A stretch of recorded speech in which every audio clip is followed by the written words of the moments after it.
Hello and welcome to the SciFirst MovieTalk episode. So in this episode, I'm discussing the 2002 dystopian science fiction action film Equilibrium, as directed by Wimmer.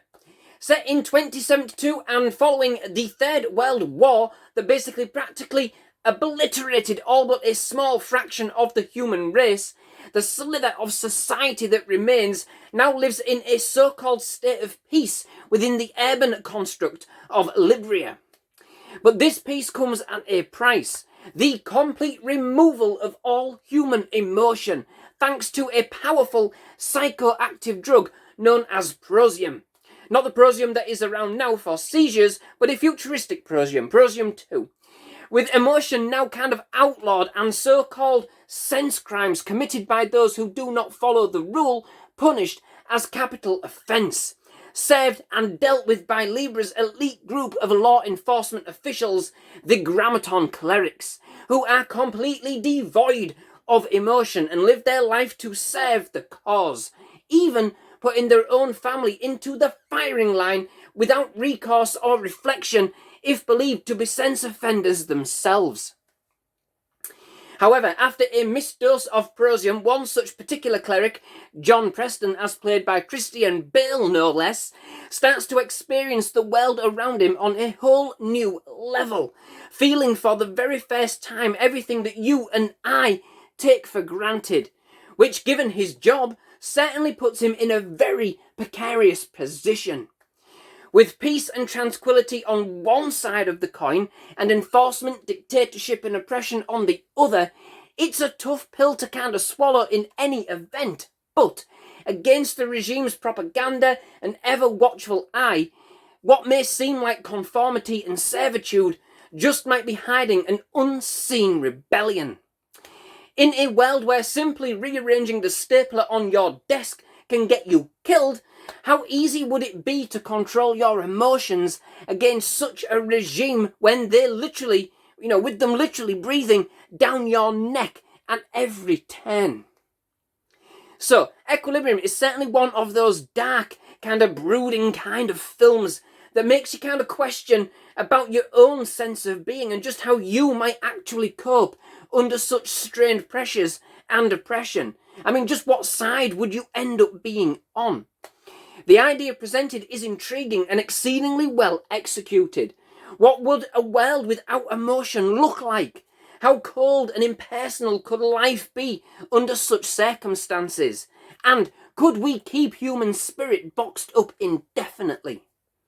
It's an interesting case, as the film never really makes reference to any kind of direct oppression. It appears as though the original idea was from a sound place of genuinely wanting to keep humanity alive. And, this is a philosophy that apparently the people originally embraced. But that over time, those at the top seem to have kind of taken that power for their own ends. But this is only kind of implied by the fact that it feels oppressed. Yet still no war, regardless of the brutality of the regime. An interesting one indeed. The film never really makes it clear in this respect just what the oppressors actually get out of the situation other than control. I mean, that's bad enough, but it isn't even like there's a class system evoked. Everybody lives a plain and simple life. So again, it does leave you thinking about the various angles and factions in the film for quite some time thereafter. I do feel quite like I'm kind of waffling on a little bit, trying to get a bit more philosophical than perhaps the film required. But it is that kind of aftertaste the film does leave you with. And for as well executed as the premise is, I must admit it's not wholly explained and leaves quite a few kind of angles left to question in this way. The way it's been presented has an almost kind of religious feel to it. Now, I don't mean any kind of connection with any religious kind of denomination in itself, but that kind of devotion to prosium and the regime is kind of peddled as almost like a faith itself. Not just a drug, but as a calling to a higher purpose to safeguard the future of the human race. It has a very kind of dull and grey cinematography to kind of match the outlook on where the human race has headed.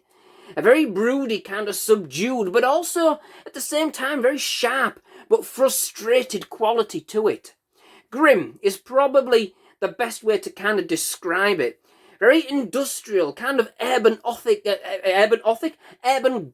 vibes. Everybody kind of marching to the same beat, devoid of any real kind of life, living but not alive.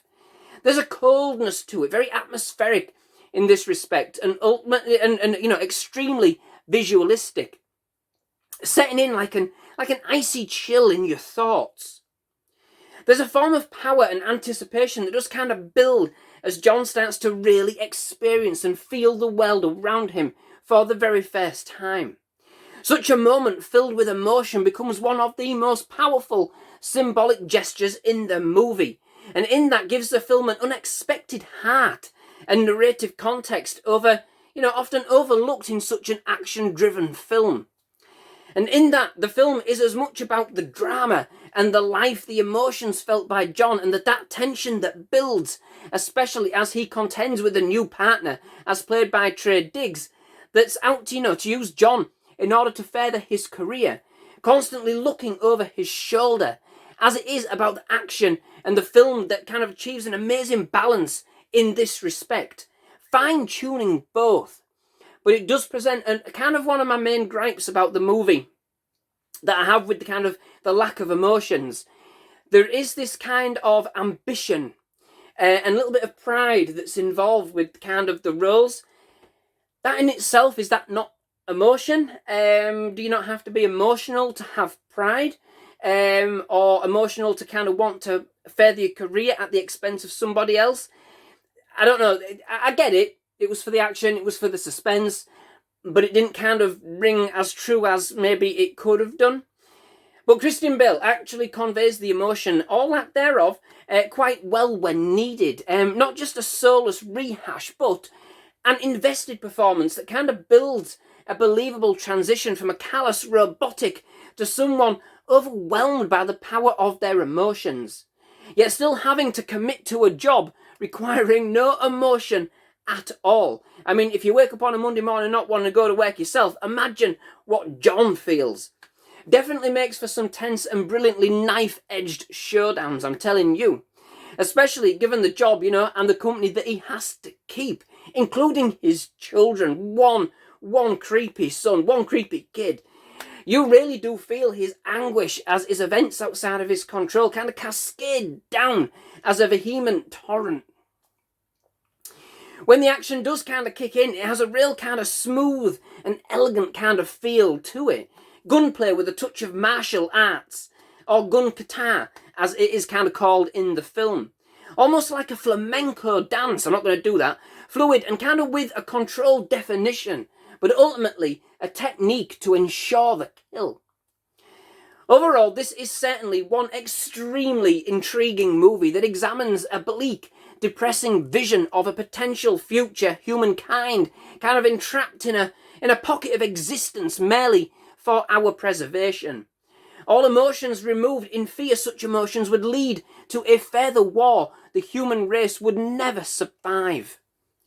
The movie itself is quite the emotive journey, and although the action on its own is pretty slick, the balance the movie kind of strikes between providing an invested story and delivering kind of or delving, if you like, into the finer detail of society when all emotions are removed is indeed a backbone and its main selling point. There is some amazing fight choreography, but equally there's a distinct vision, powerful undertones that focus the moments when John really starts to embrace and experience the world around him in overwhelming ways, with an intensely driven energy that kind of builds, packing a punch, and indeed dishing a few extra surprises along the way, playing an exceedingly good game. It's a pretty stylish movie that continues to stack up well, and I would say definitely underrated, or at least underexposed, deserving of a much more attention than it certainly got upon its initial release. And if all that wasn't enough, the movie boasts the fact that Sean Bean plays a character that in this, for once, isn't the villain. I know he isn't all the time, but you know, it tends to play that kind of more moody, broody role, you know. But yes, I do hope you enjoyed it. That's the end of the episode. If you have enjoyed it, please do leave a like. For more movie reviews, trailer reactions, other movie-related content. But yeah, sub, like, do all those things. I've lost my train of thought.